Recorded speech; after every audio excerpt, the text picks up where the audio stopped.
Yes, sir. So look at, let's go to the next one.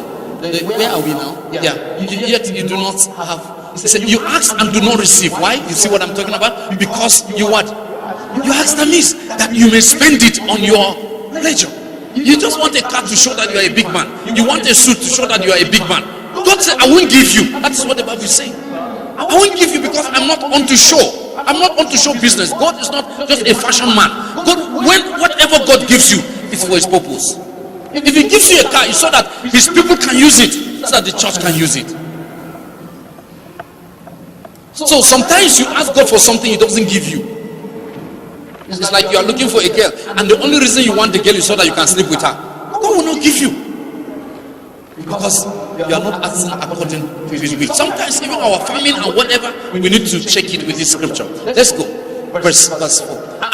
He said, adulteress and adulteresses, do you not know that friendship with the world is enmity with God? Whoever therefore wants to be a friend of the world makes himself an enemy of God.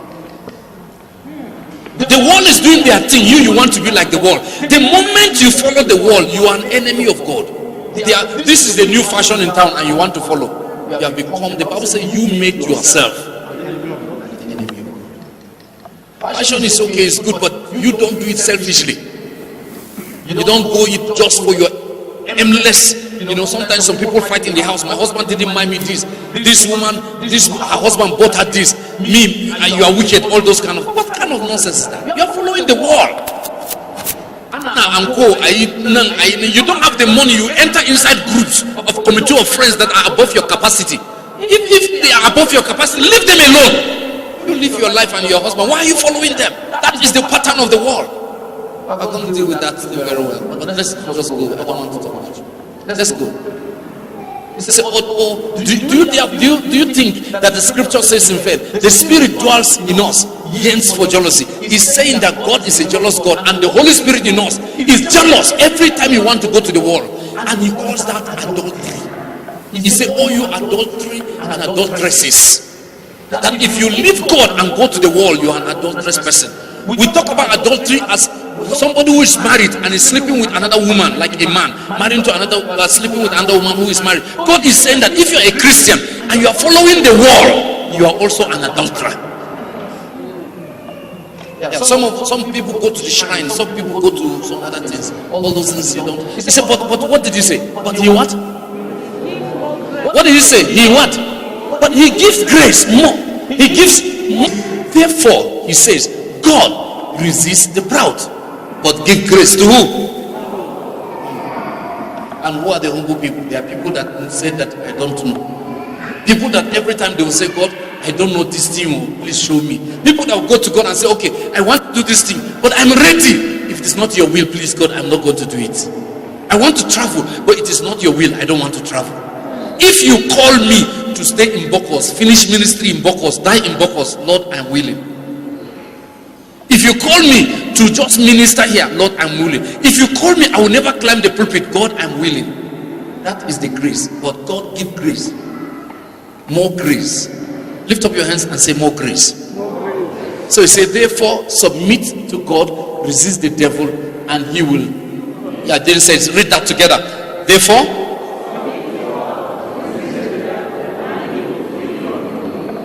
so he is saying that even the devil himself is not powerful. If you say no to him, he will flee. That's what he's saying. But how can the devil flee from you? When you submit to God. What is submission? Submission is anything God tell you, yes sir. This friend is bad, cut him off. I don't want him.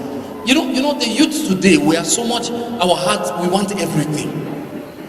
We just want money. You just see somebody with just a handset. You see a person having a handset of 100,000. He has not paid the dowry of his wife, and he removed 100,000 to buy the handset. He has not paid school fees of his children. You have a handset of 20,000, and they sent your child from school, and you know that you are about to pay school fees, and you did not pay the school fees. You went and bought a handset.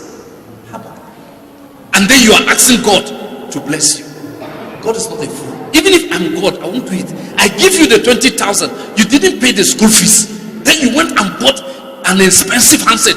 Is that not the pleasure we are talking about? To yourself, so that you can enjoy. And then later you come, you are crying. God did not pay my school fees, children's school fees. Me, this God, man, I don't want him. But he gave you the money. You did something else with the money. Amen. Amen. I say amen. You see somebody with a shoe that if you ask him how much is the shoe, you'll be surprised. You did not give your children at home. They have not eaten. There's no food in your house. Your wife is struggling to get food. You sit down in a restaurant, eat pepper soup. You eat pepper soup, eat rice, eat pepper soup. You drink. You do everything. Your children are not eating at home. Then you will tell me that you say God did not. Even for what you have done for wickeding other people, God cannot answer your prayers. He said it now in 1 Peter chapter 3 verse 7. He said anyone who does not take care of his wife, even his prayer will not be answered. Is it not the Bible that said those who does not take care of their children, he said especially those who are close to you, you are worse than an infidel. How can you not be responsible and then yet you want God to answer your prayer? He says submit to God. What is submission to God? Is submission to the word of God. What did the Bible say? Submit to the word of God. When you submit to the word of God, then God will begin to release things to you. Then when you resist the devil will flee from you. But when you are following Satan, or you are inside Satan and you say you resist, you will not even have the strength to resist Satan.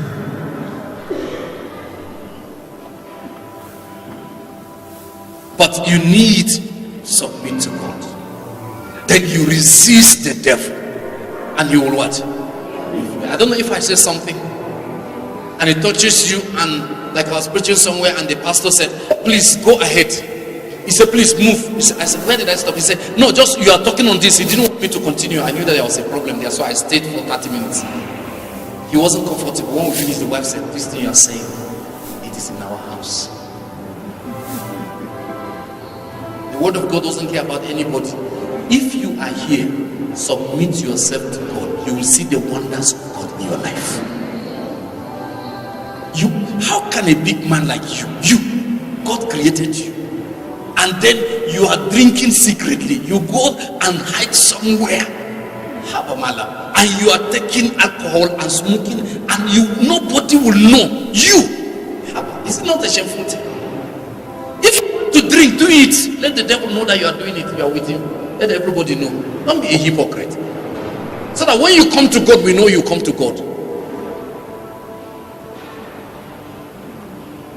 Then you'll be here singing, and yet you have a wife, and yet you are looking at another woman, and then they will be accusing you that you are sleeping with another woman. You can say no to it, and nothing will happen. I'm telling you, if you have somebody that is disturbing you, and you can say no, nothing will happen. Listen to me, it is when you say no to a man that thinks he's the one feeding you that God will arise on your behalf. Let us pray.